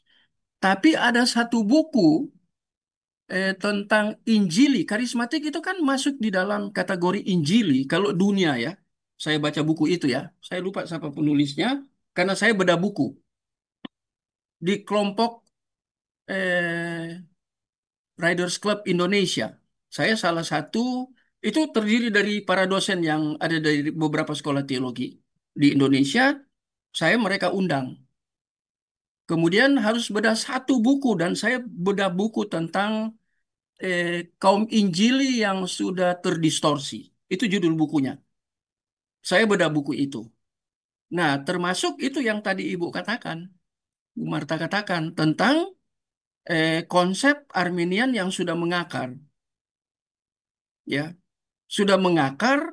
Saya orang Injili sebenarnya, bukan orang. Saya kan sekolah teologi di Institut Injil Indonesia, I3 itu kan. Jadi Injili itu, tapi dia bukan STT ya. Kita harus tahu di dalam pendidikan itu STT dengan Injili itu seharusnya STT baru dia ke Injili, ke institut. Itu kan ada aturan pemerintah ya. Yang apa? Yang STT dia harus berapa prodi, yang institut berapa prodi. Sekarang saya waktu ikut acara-acara di STT RAI, nanti STT RAI ini berapa tahun ke depan akan dia jadi institut. Tapi dia harus punya minimal 6 prodi. Sekarang baru mau 3 ya. Sudah ada PAUD sekarang ya. Saya 2 hari lalu dikirim Pak Reva itu bidang akademis akan buka tahun ini tentang PAK tapi yang PAUD. Nah, maksud saya gini ya. Jadi saya lahir di Injili, kemudian saya banyak mempelajari reform. Dari dulu saya sudah senang Pak Tong karena saya bertobat di Manado itu karena khotbah KKR Pak Tong. Saya kan di Gemim, orang Protestan, Gereja Masih Injili Minahasa, sama dengan HKBP, persis itu. Sama dengan Gemit itu persis. Nah, tapi yang Ibu hadapi di lapangan, apalagi bicara tentang Roh Kudus, waduh, itu nggak gampang. Saya pernah mungkin bahas tentang Roh Kudus ya, tentang istilah dibaptis, dimeteraikan, itu ya. Kemudian mendukakan Roh Kudus, dipenuhi Roh Kudus, itu saya pernah bahas. Saya lagi menulis buku tentang predestinasi terkait dengan soteriologi subjektif. Itu pekerjaan Roh Kudus meneruskan apa yang Yesus sudah selesaikan di atas kayu salib. Yesus naik ke sorga, sekarang Roh Kudus yang bekerja untuk menginsafkan dunia akan dosa. Nah, itu saya menulis itu. Karena saya membaca banyak buku, jarang orang tulis itu ya. Saya termotivasi karena dosen saya Troget Buker dari Jerman. Kemudian saya membaca bukunya Louis Berkhof. Kalau Pak Troget Buker dia dari Jerman, dia Lutheran ya. Kalau Louis Berkhof bukunya Sistematik Teologi itu kan Calvinis. Sehingga melalui dua dua referensi ini saya termotivasi, saya berdoa mau tulis buku apa. Ah, saya bicara tentang Roh Kudus. Apakah orang bisa menolak Roh Kudus? Kalau dia pilihan, itu karena pekerjaan Roh Kudus. Nah, kita lagi belajar predestinasi ya. Nanti saya, ini predestinasi saya sudah janji nggak sampai 8 9 pertemuan, bisa sampai 12. Termasuk saya akan masukkan tentang pekerjaan Roh Kudus. Ini kan bagian dari soter ya, keselamatan. Ya, bagian dari keselamatan predestinasi. Saya akan mengajarkan Bapak Ibu di bagian ini tentang soter subjektif, bukan soter objektif. Soter objektif itu menyangkut tentang karya Yesus yang sudah selesai. Soter subjektif itu karya Roh Kudus yang akan terus bekerja sebelum Yesus datang kali yang kedua. Itu buku saya harap bisa minimal 250 halaman sampai 300 halaman. Ya, tapi maaf saya menulis buku seperti ini, saya menggunakan bahasa asli, khususnya dari PB ya. Jadi bahasa Yunani yang saya eksegesis. Kemudian membuat penjelasan sesederhana mungkin. Maksudnya nuansa akademik yang biblikal saya terus pertahankan. Memang kadang orang kalau saya menulis buku kadang sulit untuk baca karena terlalu apa ya, terlalu akademis. Ya, apalagi kalau saya menggali eksegesis ya, itu terlalu akademis. Jadi itu Bu, memang itu pertentangan yang luar biasa. Jadi ada konsep-konsep yang keliru ya. Saya juga di gereja karismatik. Seperti dulu tentang Toronto Blessing, saya dulu ada di situ. Yang Holy Laughter, ya. Nah, itu saya ada di situ. Kemarin rebah dalam roh ada di situ. Tapi gereja itu jadi pecah. Kemudian akhirnya saya mendirikan gereja sendiri. Ya, dulu saya gembala ya, saya menggembalakan di atas 22 tahun yang di Surabaya ya. Kalau hitung sampai saya di Sumatera ya, saya di Sumatera kan di Palembang, kemudian pergi ke Aceh, kemudian terakhir Bekasi. Nah, saya menggembalakan semua itu. Baru kemudian saya ke Kalbar, Kalimantan Barat di Pontianak. Baru saya kembali ke Surabaya. Oh, terakhir saya di Pontianak. Baru sekarang saya full time untuk tidak mengembalakan, tapi mengajar. Itu saya. Jadi, ya itu yang terjadi fenomena, ya. Pengalaman kita ya, experience di dalam gereja ya.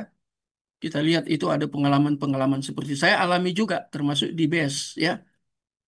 Jadi, ya itulah dunia gereja ya. Tapi ibu keras ya. Iya, karena Bu Marta bilang itu langsung heresi itu ya. Kalau nggak mau terima tentang mana boleh Roh Kudus diatur-atur. Itu dunamis itu ya di dalam Kisah Rasul 1 itu kan kuasa ya. Eh, Kamu akan menerima kuasa. Itu diberikan kepada murid loh. Yesus katakan kepada murid, bukan di luar murid ya. Kamu akan menerima kuasa kalau Roh Kudus turun. Dan itu terkait dengan ayat yang kelima ya. Kisah Rasul 1 ya. Kamu sudah dibaptis dengan baptisan air. Tidak lama lagi kamu akan dibaptis oleh Roh Kudus, baptiso. Tapi itu bukan baptiso air, oleh Roh Kudus. Ya. Jadi Roh Kudus masuk. Kepada siapa? Yang Yesus pilih, bukan kepada sembarang orang. Ya. Jadi sudah harganya sudah dibeli, kata Paulus ya dalam 1 Korintus. Ya, sudah dibeli dan sudah lunas pembelian itu. Darah Yesus itu. Ya. Jadi Roh Kudus sudah tinggal, dia tinggal selama-lamanya. Yohanes pasal 14 ayat yang ke-6. Itu bahasa Inggrisnya forever. Dari kata ion, ya, itu bentuk waktu, ya, kata ion ada kairos, ada kronos, itu bentuk waktu dalam bahasa Yunani. Jadi betul kata Ibu, memang ada, cuman jangan kita generalisasi lah. Sekarang ada perubahan ya. Ada juga yang bagus-bagus, yang baik dari kalangan karismatik. Jadi Iya kita Pak. harus memilah. Tapi Eh, juga di kalangan kita yang Protestan pun nggak percaya seperti determinisme ini tentang Calvinis. Anti juga. Mereka sudah dikategorikan tentang mereka penganut teologi liberalism. Dan di Indonesia banyak sekolah teologinya. Ya, yang liberal. Ya. Oke, itu aja ya. Bu, eh, Pak, sorry. Eh, Berarti secara apa doktrin doktrin apa Arminian itu Arminian. berarti Arminian itu tuh berarti karena secara doktrin kalau misalnya dia melanggar secara secara triage itu tuh maksudnya dia A- Arminian itu tuh sebenarnya dari Bapak deh. Arminian itu melanggar doktrin primer nggak Pak? Itu primer. Berarti. Ini Berarti kedaulatan itu soteriologi tuh kan? primer ya Pak ya. Kalau Iya, mereka ini bilang, tentang keselamatan. Bayangkan "Heeh, keselamatan bisa hilang. Allah mempermainkan manusia. Yang kedua, kalau ditinjau nanti, lihat nanti baca buku saya ya, kalau heeh." mau beli nanti setelah selesai semua. Nah, itu melanggar tentang forever tadi. Roh Kudus tinggal selama-lamanya. Itu Yesus yang mengajar tentang Roh Kudus. Yohanes 14 terus sampai Yohanes 16 itu Yesus yang ajarkan kan. Dia tinggal selama-lamanya. Ketika kita jatuh dalam sarkinois kita, sarkikos, jatuh dalam sifat daging kita, Roh Kudus tidak tinggalkan. Di dalam Efesus, teologi Paulus itu disebut didukakan. Jadi Roh Kudus tidak keluar. Roh Kudus bukan masuk keluar, enggak. Sejak hari Pentakosta dia tetap dalam hidup kita. Orang-orang pilihan, dia tidak akan keluar. Nah kalau kita meninggalkan berarti Roh Kudus dong tinggalkan kita. Dan itu soteriologi objektif terkait dengan Roh Kudus itu primer. Oke, Bu Marta ya. Kalau yang kemahatauan Allah itu dan Wah, kalau apalagi itu. iya kan Pak ya, karena eh, eh, lawan debat saya bilangnya yang penting keselamatan apa secara keselamatan tuh nggak dilanggar, mereka tetap nggak mempengaruhi keselamatannya. Nah bagi saya itu ketika kita bilang Tuhan tuh nggak kita yang menentukan sesuatu untuk terjadi dalam masa depan karena keputusan kita, berarti kan Tuhan nggak tahu. Itu berarti primer karena apa ya? Saya boleh keberatan dengan sangat kan ya? Ya, boleh, pasti itu. Siap Pak, terima kasih Pak. Oh, bukan, bukan ya. Jadi itu keliru. Itu hal yang primer. Kedaulatan mutlak. Ya, orang mau bebas dari Allah. Kalau bebas dari Allah, dia nggak bebas. Hmm. Tadi saya sudah jelaskan panjang lebar ya. Setelah Yesus datang dan menjelaskan tentang hamba dosa. Nggak ada satupun yang tidak pernah jadi hamba dosa. Nggak ada satu manusia pun di bawah kolong langit ini. Semua sudah terikat kepada dosa Adam. Itu kata Alkitab. Tidak ada seorang pun yang benar. Roma 3 ya. Manusia telah kehilangan kemuliaan Allah. Doksa itu kemuliaan. Di dalam apa? Mazmur pasal 9, ya pasal 9 itu dikatakan ketika manusia belum jatuh dalam dosa, manusia diciptakan hampir sama seperti Allah. Itu menarik. Hampir sama seperti Allah itu bahasa di dalam Mazmur. Tapi di dalam Kejadian pasal 1 itu serupa segambar dengan Allah. Jadi bahasanya berbeda ya, penekanan di dalam kitab Kejadian dengan di dalam kitab Mazmur itu dua bahasa ya, menggunakan dua bahasa yang berbeda. Tapi sebenarnya artinya sama ya, hampir sama seperti Allah. Kemudian diberikan kemuliaan. Kabod itu bahasa Ibraninya kabod. Kalau di ini kemuliaan apa? Kemuliaan Allah yang diberikan terhadap serupa dan segambar itu. Ada kemuliaan Allah. Nah, Paulus katakan telah kehilangan kemuliaan Allah. Semua manusia. Wah, itu Roma pasal 3 dalam sekali. Itu jarang orang sentuh itu ya. Jadi ya sulit ya. Kadang ada orang nggak mau belajar. Itu masalahnya nggak mau belajar.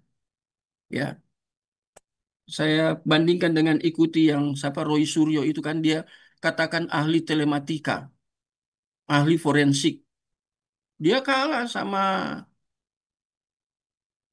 termasuk Rizwan ya, kalah sama si Yosua. Yosua siapa ya? Sinambela. Itu saya selidiki dia punya historical untuk studi dia. Wah, itu memang dia ahli. Kalau si Roy Suryo, dia kuliahnya S1 apa, S2 apa, S3 apa, doktornya apa. Nah, itu. Jadi tidak linear. Lantas itu mau jadi ahli yang tidak linear. Sulit jadi ahli. Saya kuliah teologi dari Bachelor of Theology. Ya, dulu D3, tapi menggunakan Bachelor Teologi karena waktu saya di I3, I3 itu sudah masuk di ATA, Associate Theological Asia. Jadi sudah go internasional I3 itu. Zaman saya itu berapa puluh tahun lalu. Jadi dia tidak mengeluarkan gelar sarjana muda teologi. Ada jenjangnya, sarjana muda teologi kalau IP-nya di bawah 2,6. Itu dapat sarjana muda teologi. Kalau sudah di atas, dan dia bisa keluar ke umpamanya ke Filipina. Dia kuliah di sekolah teologi di Filipina ya. Siapa itu ya? Pak Sagala yang sudah meninggal ya. Itu teologinya bagus sekali itu. Yang meninggal ya pendeta apa Marga Sagala ya. Wah, itu luar Mangapul, biasa. Ya. Mangapul Pak. Betul Pak Mangapul. Saya kagum ke beliau. Ya, sudah umur memang sudah waktu Tuhan ya Kairos untuk dia. Kalau saya pergi ke Singapura, saya tidak boleh ambil STH. Di Singapura nggak ada STH. Yang ada BTH, kemudian langsung MDiv. Jadi kalau saya pergi keluar, MDiv. Pak Deki itu MDiv. Mengapa Pak Deki MDiv? Karena Pak Deki punya gelar umum S1. MDiv itu baru ke MTH.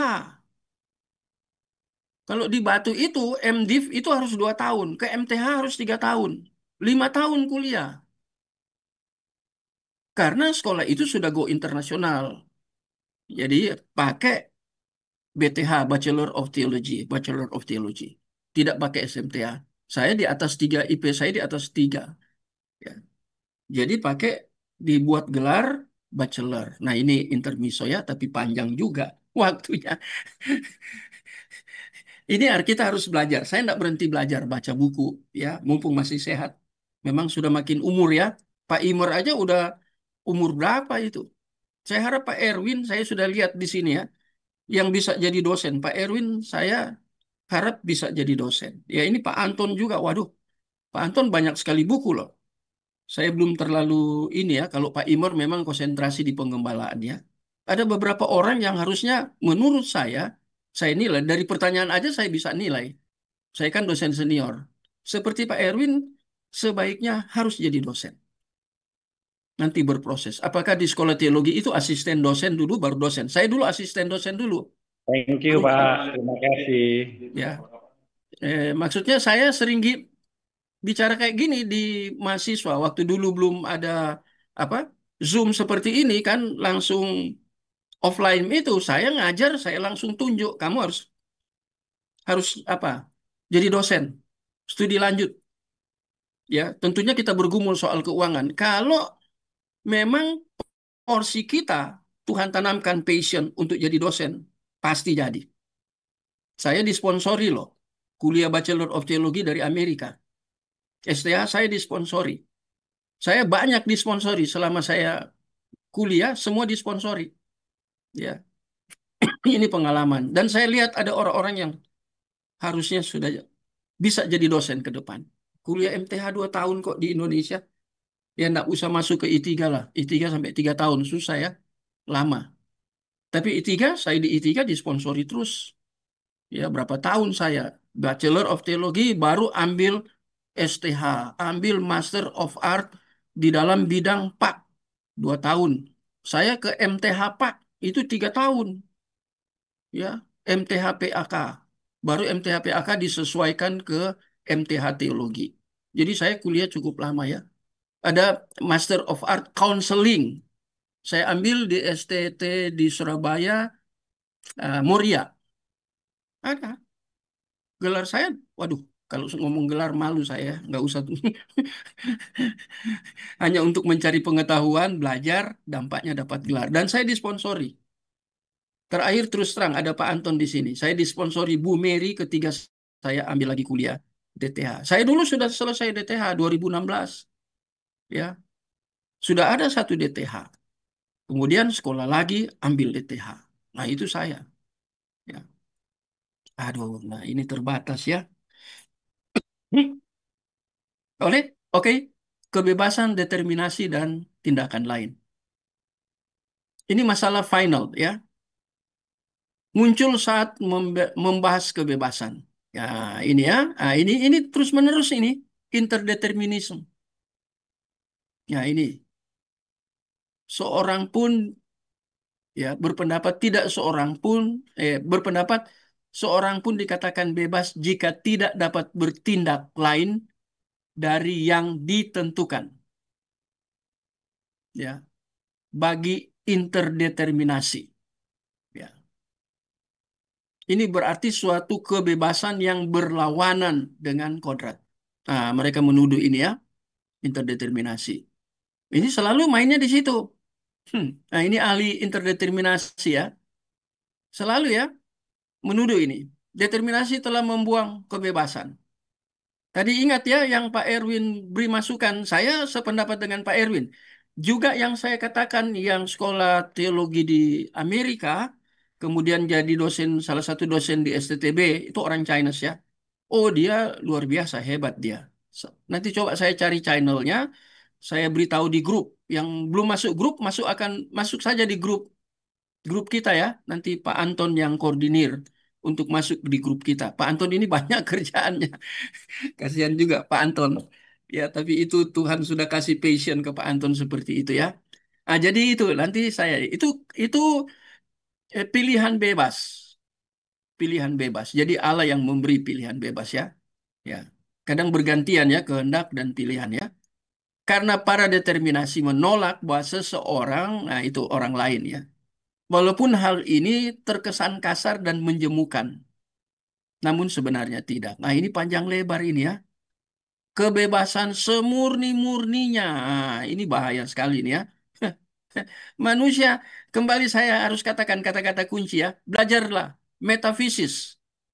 Itu ditulis oleh Cornelius Van Til yang pemikiran Cornelius Van Til yang ditulis oleh mahasiswa terbaiknya, John Frame. John Frame, saya punya buku beberapa itu yang tebal-tebal. Dia menulis pemikiran dari Cornelius Van Til, orang Belanda yang hijrah ke Amerika. Itu orang luar biasa itu ya. Saya banyak belajar dari Van Til, pemikiran-pemikiran Van Til, John Frame, saya pelajari itu. Ya, habis-habisan saya pelajari. Dia menulis lagi tentang apa ya? Filsafat dan eh, teologi. Ada bukunya, cukup tebal, ya. Hampir 500 500 lebih halaman. Jadi itu dalam bentuk fisik. Ya. Jadi kita lihat ya, kebebasan semurni-murninya. Waduh, ini mengerikan. Ya, tadi kita sudah bahas. Pertanyaan, apakah Alkitab mengatakan bahwa sebelum manusia jatuh ke dalam dosa maupun setelah jatuh ke dalam dosa, ya, tentang kebebasan. Fakta teologisnya, ya, ini ada salah ketik ya. Fakta teologisnya yang memberi kebebasan kepada manusia itu adalah Allah sendiri. Tadi sudah dijelaskan ya. Merupakan suatu keutuhan. Nah, sekarang saya mau loncat ke sini. Tentang kebebasan ya. Sebelum manusia jatuh dalam dosa, tadi saya sudah jelaskan, dan setelah manusia jatuh dalam dosa. Ya, sebelum manusia jatuh dalam dosa, itu manusia tetap dikontrol oleh Allah. Setelah jatuh dalam dosa, manusia dikontrol oleh iblis. Yesus yang memberi hidup. Kalau kita menggunakan Yohanes 10 ayat 10b itu, rohani. Sebelumnya tidak, karena berdosa. Dia datang untuk memberi hidup. Menghidupkan yang tadinya mati, yang dikatakan dalam Kejadian pasal 2. Itu hanya Yesus yang bisa. Apakah Muhammad bisa? Nggak bisa. Dia nabi kok. Ya, Yesus juga nabi. Kalau kita belajar tentang Kristologi kan, Yesus nabi, dia imam, dia raja. Kalau kita belajar Kristologi ya, saya dapat itu dari Pak Lot Natigorsi Hombing. Dia mantan rektor I3 waktu zaman saya. Tapi dia sekolah teologi di Korea Selatan, di sekolah teologi yang dimiliki oleh gereja Presbyterian. Itu Pak Lot Natigorsi Hombing. Sekarang dia bergabung dengan gereja besar sekali di Jakarta. Waktu saya di Palembang, saya sering diundang khotbah oleh gereja itu. Waktu saya di Palembang ya. Jadi banyak banyak gereja yang undang, termasuk gereja itu. Saya lupa namanya. Itu gerejanya gede. Saya sudah pergi ke gerejanya. Sekarang Pak Lot tinggalkan I3 karena Institut Injil Indonesia kan pecah tiga. Sekolah teologinya pecah loh. Karena ya biasanya kasusnya yang masalah duit lagi. Itu STT itu sering pecah karena uang. Itu karena ada bantuan bantuan dari mana ya? Bantuan dari Jerman, Jerman bangun asrama berapa lantai asrama putra itu jadi ribut ya. Kemudian Pak Lot juga karena rektor dia dituduh tapi tidak terbukti akhirnya dia keluar dari I3. Pak Stefri Lumintang kan dulu rektor juga ya. Dia keluar juga. Jadi banyak teman dosen saya Pak Lot itu yang mengajar ya tentang kristologi. Itu bagus sekali ya dan etika. Nah, ini sebelumnya. Berikut setelah manusia jatuh ke dalam dosa. Apakah masih memiliki kebebasan? Jawabannya tidak. Mengapa? Nah, ini tadi saya sudah jelaskan bolak-balik. Baca aja tuh ayat firman Tuhan ya, dikuasai dosa. Roma pasal 7 ayat 24. Roma pasal 3 ayat 9. Ya, ya baca aja.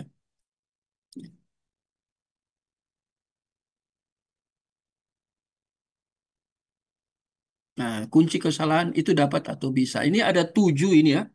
Aduh, kalau 7 ini, 7 perbedaan ini ya ada 7. Kita nggak akan selesai malam ini 7. Ini cukup panjang 7 ini ya. Kata dapat, nah, kita lihat dulu ya. Dapat diinterpretasikan sebagai suatu yang melawan kodrat. Nah, kalau kebebasan tadi ya dikatakan ya, di mana tidak ada penyebab yang mempengaruhi seseorang mengambil pilihan tertentu. Bukti ini tidak teologis, sebab Hawa dipengaruhi oleh siapa? Ular ya. Dan manusia Kristen boleh dipengaruhi oleh dunia. Ya, ini pengaruh ya. Ini hukum pengaruh. Kalau mau belajar hukum pengaruh, miliki bukunya Sproul, R.C. Sproul. Nah, determinism berpendapat bahwa sebab seseorang tidak dapat berbuat lain dari yang seharusnya ditetapkan. Allah sudah penetapan, ya. Karena kedaulatan determinasi itu kedaulatan yang absolut. Inilah yang menjadi butir utama, ya. Ini perdebatan antara ini ya, dua ini kelompok ya, butir utama. Interdeterminasi. Masalah ini pun tak tuntas. Meski hanya sekedar mendefinisikan kebebasan. Kodrat seperti yang umumkan dilakukan banyak determinisme. Jadi berbeda. Terus ini pergumulan. Nah, kedua juga ini ya. Kata dapat bisa diinterpretasikan ya secara kondisional. Nah, ini kondisional. Jadi situasi nanti yang disalahkan situasi ini kondisional. Menurut interpretasi ini kalimat si pelaku dapat dipengaruhi tindakan lain. Berarti ia akan di sini ya dapat melakukan hal yang lain walaupun seandainya dia telah memilih untuk melakukan. Sudah ada pilihan, tapi bisa ada hukum pengaruh di sini ya. Ya. Nah, kalau membicarakan ini sekarang yang kita jadi pertanyaan ini mulai dari pertama terus nanti sampai ke 7. Semua 7 bagian ini perdebatan interdeterminasi dan determinasi. Ini masalahnya apakah dilihat dari sisi manusia sudah berdosa atau manusia belum berdosa? Sudah ada dosa dalam dirinya. Hanya Adam. Kalau kita melihat semua perdebatan ini, hanya Adam. Setelah itu, Alkitab katakan, semua manusia berdosa. Tadi saya sudah katakan. Dibelenggu. Jadi ketika dia dipengaruhi oleh apa? Kehendak daging masih ada, sudah dibebaskan. Itu orang pilihan. Tapi Roh Kudus tidak tinggalkan. Nah, kalau orang di luar, orang pilihan. Memang dia sudah seperti itu kondisinya. Dia tidak mengalami apa yang saya sebut dengan kata Yunani soe. Kehidupan di dalam kategori soe. Rohani, spiritual, dan eternity. Di luar Kristus nggak ada. Walaupun dia beragama. Tapi agama yang tidak menyelamatkan. Itu kita harus imani. Semua orang kan sudah berbuat dosa. Dosa keturunan. Dosa pribadi saya katakan tadi. Ya, saya sering lihat tuh Pak Budi Asali kalau berkhotbah ya. Ampuni dosa kami, dosa yang kelihatan dan dosa yang tidak kelihatan. Dulu saya pikir-pikir, maksudnya dosa yang tidak kelihatan apa? Apa ini ya maksud Pak Budi Asali? Dia lulusan Amerika. Di dalam teologi reform. Dia belajar langsung di teologi reform. Asli dia orang reform. Kemudian saya karena sering khotbah juga di gerejanya, dulu sebelum saya gabung ke Blessing in the Spirit, BES itu. Ya, saya masih memimpin GKRI, dia juga GKRI. Sama-sama kita di Surabaya. Ada Yakub Trihandoko. Bapak Ibu carilah YouTube mereka ya, Pak Budi Asali, Yakub Trihandoko. Itu orang-orang reform. Yakub Trihandoko kan sudah PhD loh di Amerika, dari Amerika. Itu Budi Asali sampai MDiv. Tapi orang-orang yang kenal dia sering katakan dia otaknya sudah PhD atau profesor. Dan saya aminkan itu mengapa? Saya sudah pergi ke rumahnya di Surabaya, tidak jauh juga dari rumah saya. Saya lihat bukunya, kala perpustakaan besar di STT. Karena dia borong buku selama di Amerika, berapa tahun dia di Amerika sekolah. Kemudian dia pulang dengan buku yang satu-satu set. Itu 1,5 lantai buku tok. 1,5 lantai buku tok. Dan buku-buku itu jarang buku bahasa Indonesia. Buku-bukunya satu set. Wah, itu luar biasa. Dan orang itu suka baca. Dia punya penyakit susah tidur malam. Sehingga dia banyak membaca dan menulis.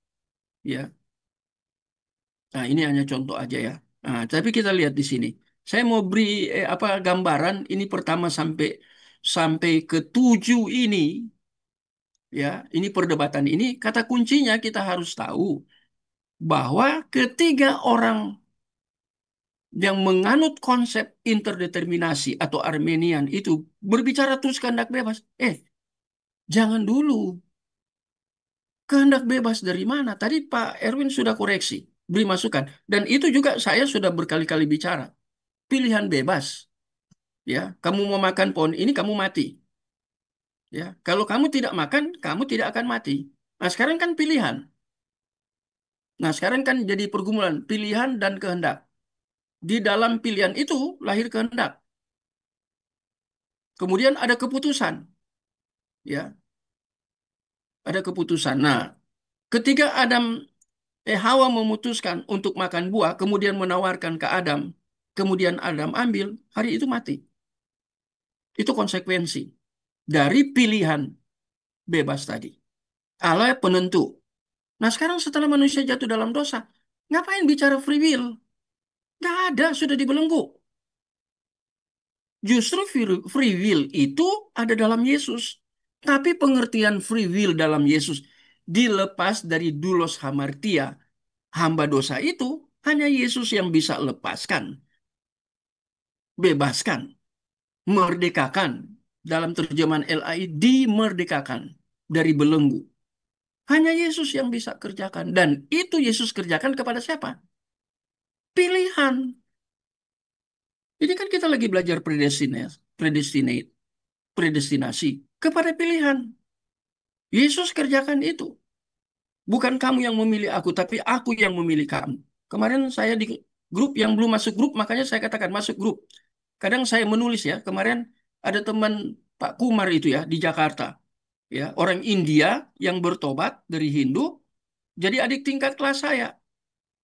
Dia pinter.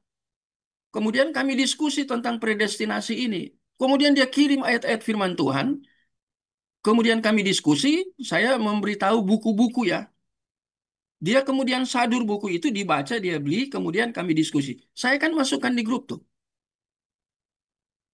Ya, itu ayat-ayat itu terkait dengan the providence of God itu ayat-ayat itu.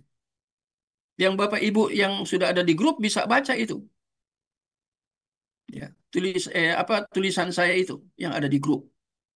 Jadi kita lihat di sini ya. Jadi seluruh ini kita harus perhatikan kuncinya yaitu memahami mana yang benar-benar biblikal dan tidak. Kalau interdeterminasi terus menekankan tentang kebebasan. Di mana ada kebebasan? Sebelum jatuh dalam dosa, Allah pengontrol. Setelah jatuh dalam dosa, nggak ada kebebasan. Dulos hamartia untuk bebas dari dosa. Yesus. Makanya kita menjadi hamba Tuhan. Dulos kurios. Tuhan kan pakai kurios. Ya, kalau Allah pakai theos. Ya, jadi kita hamba hamba Tuhan kan? Jadi kita bukan hamba dosa lagi.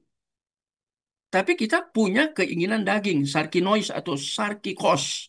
Masih ada. Itu Paulus katakan tulis dalam 1 Korintus. Ya, ada keinginan daging. Ya, sarkinois. Ada psikikos ya, ada pneumatikos, 3 jenis, 3 kategori yang Paulus tuliskan ya. 1 Korintus 2 ayat 14 terus sampai 1 Korintus 3 ayat 1 dan 2. Itu tiga istilah itu muncul. Jadi saya memberi kesimpulan yang 7 ini ya sampai ke 7. Nah, ini yang ketiga, keempat, kelima. Sama pembahasannya. Cuman saya ketik. Nanti saya kirim ya habis itu.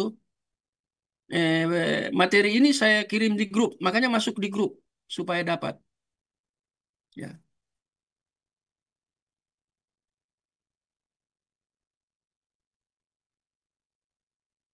Nah, ini ketiga, keempat, kelima, keenam, ketujuh. Ya. Nah, sama semua nanti Bapak Ibu baca. Cuman saya sudah memberi gambaran dan kata kunci di sini. Ini ada kata dapat, dapat, dapat. Semua kata dapat. Ya, dapat merasa cocok. Ya, ini ya. Keenam, dapat menerangkan bahwa pelaku tak dapat melakukan. Nah, ini kan. Kemudian ada ilustrasi-ilustrasi ya. Nah, nanti berikutnya kita akan lihat ini. Kedaulatan Allah khusus ini dan determinasi. Minggu depan kita akan membahas ini ya. Ini sudah jamnya ya. Saya mau keluar sebentar dengan istri.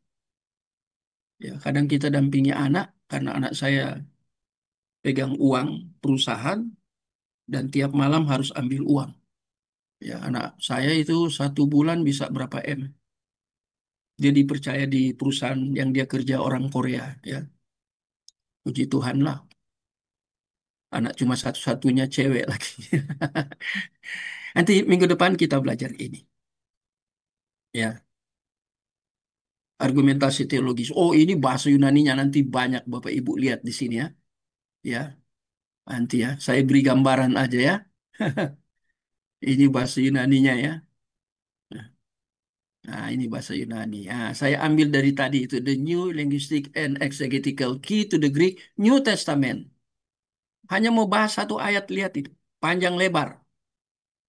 Ya, ini saya terjemahkan banyak dari bahasa. Ini bahasa Inggris Yunani ya, saya terjemahkan ya. Itu ya. Ke selama ayat 4 ya.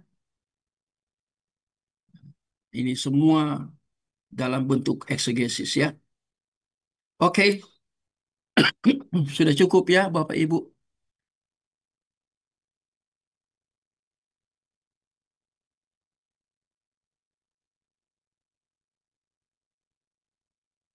Sudah tidak ada pertanyaan ya? Wah, woi, oke, oke.